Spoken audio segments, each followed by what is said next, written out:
అదొక టీ బెట్ట చిప్స్ ఈ బెట్ట చిన్న ఏయ్ బాగా చెప్తా ఆడ కూర్చుంటుంది అంట మీ ఇక్కడ ఏడ ప్లేస్లో ఉన్నట్టు పోయి ఆడ కూర్చుంటుంది అంటది దాచిపోతున్నాడు బాయ్ చెప్పవా బాయ్ చెప్పు పప్పియవా ఇగో మమ్మీ అయితే మంచిగా కూర్చుంది ముద్దుగా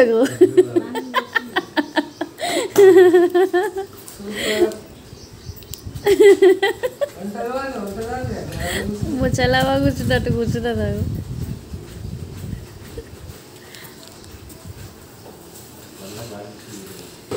బాయ్ చెప్ డాడీకి పంది కూర్చుంది ఫ్రెండ్స్ ఆ పంది తింటనే ఉంటుంది ఫ్రెండ్స్ ఆలోచిస్తుంది ఫ్రెండ్స్ ఇప్పుడు ఆ పంది అది ఊళ్ళోది అడిగి పంది అది సిట్లో ఎత్తుకు తినే పంది ఫ్రెండ్స్ అది ఎట్లా కూర్చున్నది చూడ తినండి ఫ్రెండ్స్ ఆ పంది ఎక్కడైనా కనిపిస్తుంది